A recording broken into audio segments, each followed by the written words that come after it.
はい、じゃあよろしくお願いします。お願いします。エキシージもエリーゼも全部取材させてもらって、やってなかったのはエボーラとエミーラぐらいかなと思ってたんですけど、来てもらった瞬間にこうケツがでけえなっていう印象なんですが、これどんな車ですか？エリーゼエキシージのアルミのバスタブシャーシなんですけど、それよりかは一回り大きい新設計の2009年デビューなんですけど、一回り大きい車になってます。2009年だと結構古いんですね、なんだかんだ。そうですね、一応自分のは2010年ぐらいのものなんですけど、その時は結構斬新なデザインだったかもしれないですけど、今見ると全然古臭さがなくて15年前の車には全然見えないですね。デザイナーがフェラーリの人が社長になった時に新しくなったデザインらしくて、だってもうヘッドライトとかが今までより確実になんかスタイリッシュというかかっこいい感じになりましたもんね。デカって感じ、デカって感じですけど、でもなんかちょっとスーパーカーっぽいようなフェラーリっぽいような。確かにフェラーリっぽい全体的にヘッドライトとかも薄くてなんか空力も良さそうな感じで、ただでもこのボンネットとかに関してはエキシージとかエリーゼのなんか良さを生かしてるなって感じするんですけど、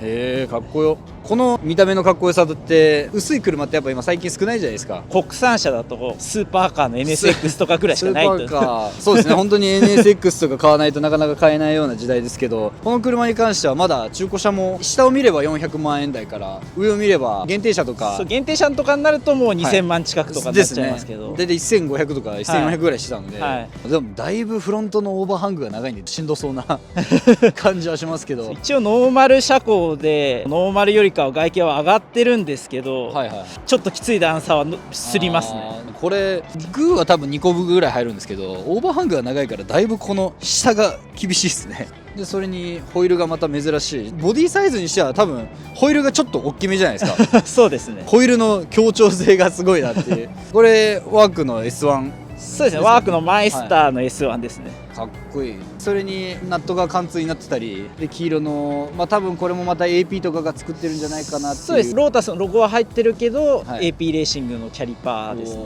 かっこいい。中見た感じはこれ多分モノブロックですよね、これ多分。であとはここら辺の色の塗り分けとかはもう純正なんですか？ A ピラーは黒は純正で、基本的には普通のエボーラは屋根はボディ色です。スポーツレーサーっていうグレードになったりエボーラ400っていういろいろグレードなんですけど、それになってくると上が黒になったり下が黒になったり塗り分けられてたりするんで、これは一応そういう感じでラッピングで黒くしてる感じ？いやもう板金屋さんでバンキャ塗っちゃってるんですよ。これすげえでもここ黒で塗るとだいぶ車がこうシャープに見えるというか、ノーマルで真っ白だとキュッて感じがないんでですね、なんかちょっとくびれがあってかっこいいですね。であと後ろはワンサイズ大きい21でしたっけこれ20、はい、ほぼ GT3 サイズみたいですねそれに285が入るんですね。そうですね、ノーマルは前が225で後ろ255なんですけど、前245の後ろ285にしちゃったんで、かなり上から見ても攻めてますもんねこれ車検の時にわざわざちょっと目つぶってもらわないといけないような感じではないですけど、ギリギリなんとか入ってるような。そもそもオフセットが特殊すぎて、後ろが60いくつとかで前が50いくつなんで、そもそもでっかいキャリパー履いてると何も入んないんですよホイールが。っていうことはここがコンケーブしてるやつじゃないとそうなんですよ、元から絶対入らないってことですもんね。そう元から全然入んないんで、ワークから図面取り寄せて当てがって当たんないなってギリギリを攻めたらフロントやっぱ当たっちゃったんで、そうなんですか。で6ミリスペーサーかましてなんとか今かわしてる感じですね。やっぱりフロントは結構このフェンダーもそんなにめちゃくちゃ出てるわけじゃないんでかなり厳しそうだなっていうのと、後ろは結構なんだかんだスペースはあるんですね。これねリムがめちゃくちゃ綺麗で、昨日一生懸命磨いてましたいやこれ維持が大変ですよねやっぱりそうですね、雨のシミとかいろいろ白サビみたいなのが出てくるんで大変ですよね。だからもう車庫保管です、車庫保管ですね車庫保管です。でここは空いてるんですよね多分。そうですね、こっち側が吸気側ですね、反対側が冷却側ですね。冷却側、じゃあここに繋がってるってことですよね、吸気で、ね、そうですね、これエンジンルーム開けられますか？エンジンルーム待ってください、おお、なんかこの辺も全部 FRP なんだろうなっていう軽そうですね、この辺も。そうですね。でよくエボーラオーナーさんとかが言うのは、今ここ開けた時ヒンジがアルミでくり抜かれてるのが、おお、はいはいはいはい。ってよく言われますね、皆さん。この辺ちょっとロータス味を感じますね。ロータス味をすごく感じる。で 2GR のエンジンが入ってるんですかね、確かに。まあただちゃんと開けられる。はい。おお、かかっこよ。エンジン自体はまあトヨタ製の 3.5 リッターでしたっけ。3.5 リッターの 2GRFE なんで、うんこの年代だと30のアルファードかなと、あとブレイドマスターとかああ懐かしいそのあたりと共通のエンジンですね。エンジン自体はでも V6 が本当はこれ FF ベースに積まれるエンジンですけど、それを無理くりリアに積んだ。そうです。多分北米のカムリかなんかのはマニュアルミッションあるんで、それのミッションとドッキングさせたらしいです、ね、なるほど。一応ギア比とかに関してはなんかロータスが作ってるみたいなこと言ってましたけど、これ一応スポーツレシオっていうのが入ってるんですけど、オプションであるんですか。オプションでいろいろもうロータスすごいオポルシェほどじゃないですけど、はいオプションはいっぱいあるんですけど、へースポーツレシオっていうのが入ってないとだいぶロングらしいです。あっちの方は結構高速レンジも多いんで、ノーマルはそういう感じに仕立ててるのかもしれないですよね。そうですね。でこれは一応スポーツレシオ入ってるんで 1,2 足は一緒なんですけど、3足からは全部クロスになってるらしいです。おーでも3456まであるんですよねこれ。そうですね。車体がまず1300、1400ないぐらいでって軽いっていうのと、あと重心も多分相当軽いと思うんで、動きはそりゃブレードマスターとは全然違うだろうなと。頭でっかちではないんで、合ってるみたいな。とかエアクリもいろいろ形ネットで見てたんですけど、はいまん結局一緒まエスティマの形と一緒なんですよね。雑誌によって違うのかな。本当はインマニも違うみたいな感じですけど、多分外から見たらほぼ一緒。駅マニはちょっと見えないんであれなんですけど、まあまあそうですね。多分駅マニはこんだけね短いんで多分違うかなと思うんですけど、もしなんかエンジンにトラブルがあってもかなり代替えというか替えは逆にゴロゴロ転がってそうですね。意るのかなっていう。外とトヨタ部品で代用できちゃうのが多いです。そうですよね。そこら辺はちょっと安心感が、エンジンだけは、はい、実質エンジンだけトヨタみたいな。なんだろうあれはただ駅マに駅マに冷やしてるだけですね。あ、そうね。駅マに冷やしてるんですね。あそこ。はい、走行風入ってこないんで。はいはい。多分スーパーチャージャーとかもここに上に乗せるしかないじゃないですか。上にドンです結構またそれはそれで重量が上にかさんでまた動きも変わりそうなんで、これはこれで楽しそうですね。なんか200。そうですね。一応エボーラ S だと初期型はトラブルめっちゃ多いみたいなんああやっぱそうなんですね。やっぱりトラブルだらけ。で、なるべく何もない方がいいかなって何もない方がいいですね。ありがとうございます。で後ろはこれまたなんかちょっと独特なテールが今までのロータスとかと全然違うような、明らかにスーパーカーを意識してるような、はい。光ってるところ見てもリングでちょっと光らせられますか。はい。あーかっこいい。2009年とかの車に全然思えないぐらい新しい感じするんですよね。なんかテールランプはちょっと車外に変えてるので、はいはい。あ、なるほど。じゃあ純正はもうちょっと違うんですね。実際はもうこの年代特有のつぶつぶの LED です。なるほど。ここら辺はフェラーリっぽくてかっこいいですね。それこそ4パッパとかもこういう感じなんでかっこいいですね。でそれにリアのディフューザーは相変わらずやっぱりロータスはでかいと。そうです。でもこれ標準でスポーツパッケージかながついてるかちょっと大きいだけなんですけど、あ、ちょっと大きいですねこれも。ただこれがエボーラ S になると後ろに1センチ伸びるらしいです。そこら辺もちょっと違うんですね。なんかちょっやと違うらしいです。空力バランスを何か見てるのか。でマフラーは1本。純正は2本ですね。あ、じゃあこれ車外に買ってる感じなんですね。ワンオフでへえ。作ってもらったマフラーですね。逆にこんなマフラーってどこで作ってくれるんですかこれ。綾瀬市にある KWD さんってところで、かっこいいですね。これ1本の方がなんかちょっとあんまり社外してるのが嫌で、明らかに変えてる感じではないですね。ない方が一瞬純正かと思うぐらいで、あともうこれは全部バスタブ形状で、あとはもう FRP なんで、もうこの辺も全部 FRP そう FRP そうですよで、ねあとはサブフレームになってるんでエンジンルームに鉄のパイプがポンポンってあるぐらいですからね。じゃあもう言ってしまえばアルミに座ってるような感じですよね。もそうです。もうレーシングカーっす。うレーシングカーですね作りは、すごいありがとうございます。じゃあちょっと内装いいですか。あ、やっぱりドアは分厚いですね。ちゃんと安全性を確保するために。この前に RX8 乗ってたんですけど、はいはい比較にならないぐらいぶっといですね。いや多分3倍ぐらいありますよね。3倍ぐらいあると思います。サイドシールとかがだいぶ乗りやすくなったっていう話なんですけど、やっぱり乗りやすそうですねこれは。それでも、はい普通の車からしたらすっごい乗りにくいんで。あ、まあまあ普通の車からしたら相当乗りづらそうな感じはありますが、はいエリーゼエキシージ系を最近取材した身からすると、ここの開口部がまずかなり大きくなってるんそうで、ですね。うわー乗りにくっていう感じはなさそうですが、ちょっとじゃあ乗り込んでみていいですかこれ、はいいいよ。また内装がおしゃれなんでなかなか蹴らないように入らないと。よいしょ。あとここら辺ももともとアルミむき出しとかなんですけど、そうですね。ねアルミむき出しちゃむき出しですね。でここはなんか川張りになってるんですね。高級車路線なんですねやっぱり。そうですね。エリーゼエキシージがやりすぎたところをちょっとマイルドにしながら街中でも乗れるような感じにしてあるって感じで、これすごいのはここどんどんフレームがこうバーって大きくなっていくんで、だいぶ左寄りというそうです。か足がだいぶ左に寄るんで、だいぶ左寄りですねこれ。初めて乗った時、はいなんじゃこりゃって思いました。これは多分8から乗り換えたら2からすると多分相当左寄ってますよね。相当でした。イギリス車なのになぜか右の方が微妙というあとはナビとかもちゃんとこういった感じでフィットメントしてて、あとはこの辺のダッシュボードちょっとあれなんですか、亀裂入ったりしやすいんですか？もうバリバリに亀裂入りますね。川張りでちょっと日が当たったりすると結構縮んできちゃうんですかね川が。そうですね。まあイギリス車だからしょうがないのかなと思いつつ、この辺はもうご愛嬌ご愛嬌というでことで完全に2+2の一応構造になってるんで、さっき聞いてびっくりしたんですけど、これ結構お子さんも乗られるという話で、全然問題なくお子さんだったら。問題はありますけど長距離は無理ですけど、去年とか新潟までこれで行ったんで4人でマジっすか、はいで奥さんが横に乗ってそうですね。すごい。まだ運転席とかね助手席はもうレガルのスポーツスターが高級なやつがついてるんで、これも純正ですもんね。そうですね、純正です。すごい乗ってる感じ、こういうエアコンのダクトとかもエキシージとかに似てるんで、パッと乗った感じはエキシージなんですけどかなり高級感があるという。シフトはどんな感じですか？温まるまではもう全く入らないです。全く入らないですか？入らないです。一足が全く入んないです。じゃあもう二足発進してしまいそうなぐらいの。そうですね。だからもう優しく入れて、温まってきたらもう少しこうカチカチ入る感じですかね。確かにこれ結構引っかかりますね。ちょっと4が入りづらいとかあるんで。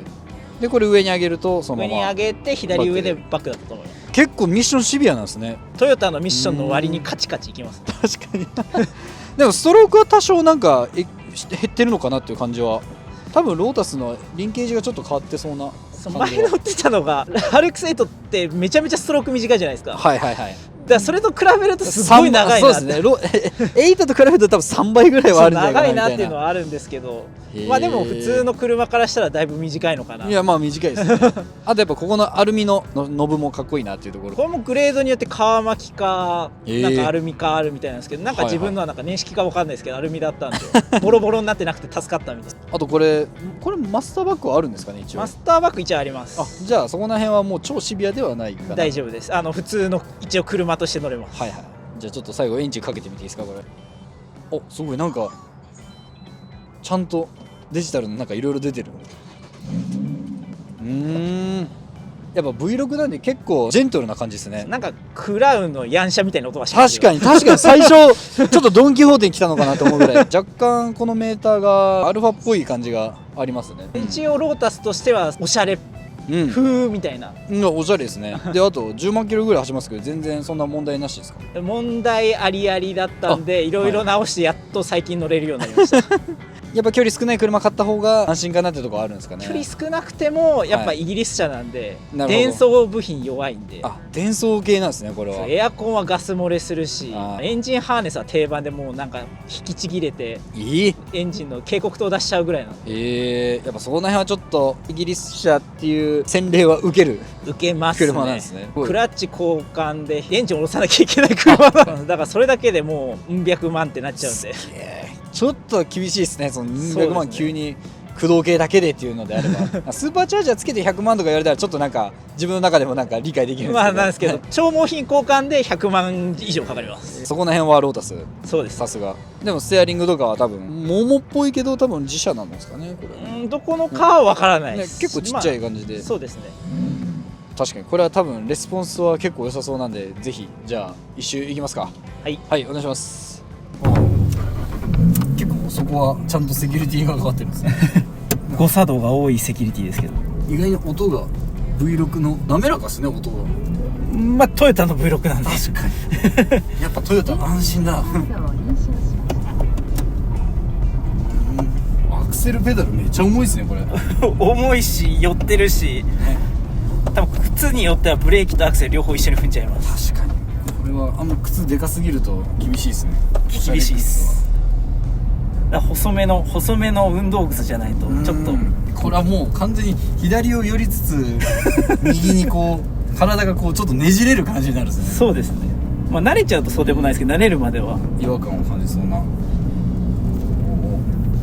いやもうなんか乗っってる感じちょっとボクスターとかケイマンっぽいなんか高級感もあるんですけどスポーツカーだなっていうこのなんだろう乗ってる位置が低いじゃないですか。すごいです。そうですね、もう地面に入ってるような感じなんで。入ってるっすね。でも確かになんか超軽快っていうよりかはすごいなんかどっしりしたなんか安定感を感じますけどね、どちらかというと。まあ GT 寄りなんで、ね、で一応足回りもロータス独自っていうよりかはビルシュタインとアイバッハのスプリングだったかな、が入ってるんで純正で。でも硬いです。まあ確かにこれ純正ですもんね。純正で硬いっす。まあでも確かに NA のこのフォーって感じは気持ちいいっすよね。そうですね、エアクリも変わってるんで吸気音が左から多少はかなり聞こえますね。はい。これは確かに硬いわ。ブレーキはまあ効くんで全然そんな。なるほど。やっぱ加速はいいっすね。加速はやっぱ軽いんで。軽い。なるほど、こういう感じなんだ。こういう感じです。だから全然エキシージとかロータスのなんかもう考えが変わりましたよね、この辺から。快適だもん。エキシージになっちゃうともうスーパーチャージャーについてきちゃうんで。なるほど、そっか、そういうことですね。もっと暴力的になっちゃうんですけど、一応峠でギリギリ扱えるぐらい。確かに常人がただやっぱこのなんかこう広いっすよね、ここが。そうですね、多分こうグー1個分ぐらい今までのロータス機より広いなっていう感じが。男2人で乗っても肩くっつかないっていうのが全然ねまあそれだいぶいいっすよね。今までだとちょっと狭いなっていう感じありましたけど。そうお友達とかを乗りたいっていう人乗っけどなんかくっついて気まずいなみたいな。確かに。これブレードのエンジンとはやっぱ全然違いますね。まあ、一応ロータスの ECU が入ってるらしいので。そうですよね、多分 ECU とかマフラー交換もでかいのかなっていう。加速いい。意外になるほど、さすがブレーキは AP なんかコントロール性がいい感じの。足硬いっすね。足硬いっす。こんな硬いんだ。これはレーシングシューズ履いてやりたいな。これはもう足引っかかりますもんね、やっぱり。引っかかります。多分普通の靴じゃきついですですね。もう多分脱いだ方が本当はいいぐらいの。でもし余裕があればスポーツボタンを押してもらえばレスポンスもだいぶ変わると思います。すごい全然違う。最初が結構グッてこう加速するんで、そうガバッてスロットルが開く感じですね。いいなこれ。確かに音は V6 でもその汚い V6 じゃないんですごい気持ちいい。ついつい回したくなるような。そうですね、マフラー屋さんに一応直感だけど、ゲロゲロというかバリバリしないようにみたいな感じで作ってもらったんで。そうですね、ここがいい音しますね。いい音だなこれ。あとやっぱ内装のこういったところの例えばアルミむき出しのところがあんまりないんで、だからあんまり外の音がそんなガーガー入ってくる感じじゃないですね。カタログ見るとプレミアムパッケージでかなっていう内装が入ってるんで、防音材入ってるらしいんで、ロータスにしては珍しく。珍しい。今までゼロでしたからね。ゼロでしたからね。なんで意外と車内で聞いてるとマフラーをそこまでうるさくないですけど、外で聞いてるとうるせえよってよく言われるんで。結構うるさい。もう昔だともう石の音とかめちゃくちゃうるさかったんですけど、全然これだと気にならないですね。一応インナーフェンダーもなんか防音っぽくなってたんで。こういう車じゃないとやっぱ一般ユーザーエキシージとかね、エリーゼなかなか乗りこなせないというか乗る場所がないというか。街乗りには多分全く使えないですね。全く向いてないんで、こういったちょっとプレミアム GT カーはいいかもしれないですね。これであれば夫婦2人なら多分 2,3 泊ぐらいはいけると思うんで。全然いけますね。これより激しいのが欲しいっていう人にはちゃんと上があるからっていう。そうですね、エボーラ S もっと上になれば400、410とかって出てくるんですね。そうですね。でも全然これ NA は NA でやっぱりレスポンスが良くて気持ちいいですね。スーパーチャージャーもレスポンス悪くはないですけど、やっぱ機械がついちゃう分多分上がりはかったるくなっちゃうかなと思う。ただあっちが350馬力とかあるじゃないですか。まあ70馬力はまあまあ大きいとは思うんですけどあとこっちの方が安いっすよね。そうですね、中古車は今こなれてて、まあ、はい500万前後あればそれなりの個体は買えるかなっていう感じですかね。500万でアルミフレームの車で V6 で280馬力もあるマニュアルの車って相当限られてると思うんで。それ一応自分も探した時に家族4人がギリ乗れて後ろにエンジンがある車が欲しいって言ったらもう911かこれしかなかったんで。なるほど、そっか。ボクサーとかだと乗れないですもんね。そうですね。ただ最近もう子供大きくなってきちゃったんで、はい、家族用にオデッセイを買っちゃったんですけど。なるほど。まあでもオデッセイがあればもう別にこれをね後ろは乗れなくてもまあまあ、ただちょっと楽しみたい時に一緒に乗れないというちょっと趣味の世界に入ってきちゃったところになっちゃう。はい。まあ確かにこういうなんかセンターのこの機敏さはロータスっぽいなっていう。よくゴーカートフィーリングとか言われますけど。確かに本当にでもケイマンに似てますね、動きも。やっぱりベンチマークはケイマンっていうより911の997かな、はい、997と同じ世代ぐらいなので。そっか、それぐらいか。はい。でスペック的にもほぼ一緒なんで。軽いな。でも確かにこう加速していくとき上が280馬力とは思えない。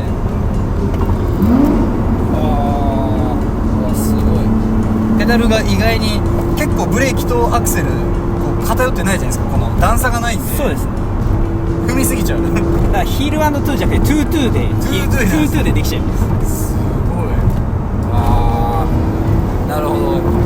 確かに多少インチアップしてる上がってる感は若干ありますけど、でも全然、まあ、タイヤが結構いいんでロードノイズも少なくてこの車にめちゃくちゃ合ってる感じがしていいですね。これはこれで。そうです。一応 S007 なんでポテンザも、はい、そうですね。なんでロードノイズは少ないかなと思うんですけど、やっぱ普通の車乗っちゃうとうるさいなと思っちゃいます。まあまあそうですね。確かに。でも全然ロータスに乗ってるって考えればもうなんならもう超静かぐらいの。そうです。一応会話できますからね、この速度域で。いやそうなんですよ。それがすごいですよね。今までこの辺もガーってなってますからいいっすね、この辺は。ああ、ちょっとちゃんと V6NA の音が。下はゲロゲロ言うんですけど回せばフォーンってなるんで。確かにこの辺気持ちいいですね、やっぱコーナーが。ああ、上がいいんだ。ああ、やっぱ上回すエンジンだな、これはこれで。なんかやっぱ下から V6 なんでトルクがあるっていうのも楽ですし、上回せばクオーって鳴いてくれますし。一応乗用 EGRFE って乗用エンジンなんですけど、ストロークとボアから見るとショートストロークなんで、はいはい、意外と隠れスポーツエンジンなんじゃないかなっていう。そしてやっぱりエンジンがダメージいっても替えがいっぱいあるという安心感は圧倒的に安心だな。そうですね、廃車ゴロゴロその辺に転がってるんで。いやそれいいっすね。これブレードとかにも積まれてたって考えると結構あれもモンスターマシンだったんだろうなっていう。まあ、あっちはもう頭でっかち、まあ、直線は速いけど、頭が重たいみたいなって話はよく聞きますけど、聞きますね、それは。これ結構チューニングパーツもいっぱいあるんですか？日本だとほぼほぼないですね。ない。なんでもう海外から取り寄せですかね。マフラーも多分国内で2メーカーぐらいしか、5次元と5次元出してるんですか？5次元とパワクラぐらいしかないんで。パワクラ出してるんだ。すごいな。これなんか足回り純正とは思えない硬さだな。結構硬いっすよねこれ。硬いんでタイヤ温まらないし、ダンパーオイルも温まらないとカッチカチなんで。いや気持ちいい。ゴーカートフィールはこういったなんか切り返しのところすごい気持ちいいっすよね。そうです。車線変更でキュッキュッてやるとクックっていくんで。軽い。なんせまあなんか車重をね1400って聞いたら結構重いかなと思いきや、エンジンがちゃんと大きくなってるんでそんなにパワー不足も感じないですね。そうですね。3.5 リッターの割には軽いとは思うんで、車体は。確かに確かに。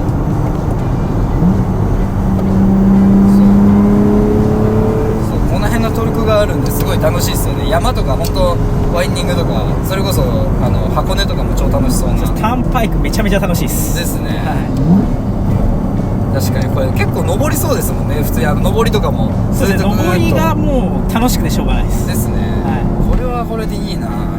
今まではエキシージとか乗ってたけどちょっと年齢的にもしんどいなっていう方とかお子さんできてでもどっか一緒に行きたいっていう方にはこういう車はめちゃくちゃありかもしれないです。ありですけど、お金がないと維持が厳しいです。そうですよねイギリス車なんでやっぱイギリス車の洗礼は多少やっぱ受けちゃいますよね。受けちゃうんで万人受けではないですね。ロータスからしたらだいぶ万人受けにはなったんですけど、まあそうですね。ロータスにしてはってところでなんですよね。まあなかなかその普通の911とかに比べるとやっぱりちょっと犠牲は多いかなっていう感じは。そうですね。だから正直言うと911の方が何も知らない人だったらめちゃめちゃおすすめです。まあそうですよね結局やっぱ車が好きでってライトウェイトが好きでって一緒じゃないとなかなか手出すにはちょっと変態しか乗らないと思うんで、わざわざねエボーラっていう選択肢をする人も僕はあんまり見たことがなかったんで。ロータス自体もないのにね、選択肢に。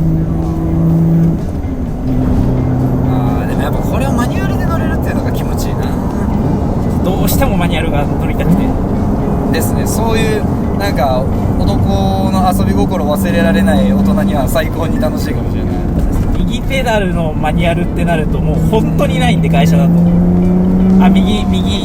右の。そうですね。確かにそれを考えるとイギリス車はもう確定でほぼ右になるんで。そうですね。アストンマーティンとかしかなくなっちゃうんでね。いやー楽しい。なんかこれはこれでまた新たな世界かもしれないです。なんか今までのロータスってもう激しすぎてやっぱ多少ちょっとしんどいなっていう気持ちがどっかしらあったんですけど、これだと全然そのまんまポンで買ってきてそのままドライブしても気持ちよかったなっていう疲れはあんまないですね。そうですね。椅子もまあ一応レカロなんで一応疲れにくいとは思います。椅子がいいっすねこれ。なんせ椅子が気持ちいい。いやでもこれ奥さんも運転できるんですか？できるんですけど従らないです、もう従らないですよね、もう緊急事態の時ぐらいしか、でもまだ1回もないです。まだない1回もないです乗ってみたら意外に乗りやすかったってなるとは思うんですけど、いやありがとうございます、なんかエボーラって最初出た時重くなってでかくなってって言われてましたけど、またこれはこれで違う楽しさがあって種類分けた方がいいですよね。ロータスだけど今までのロータスじゃないように、そうまあエスプリとかに近いかな。そうですね、だからそうやって思って乗らないとすげえ激しい車かなって思う人にはマイルドでっていう人もいるかもしれないですけど、まあでもこれでも十分激しいですけどね。そうですねありがとうございます。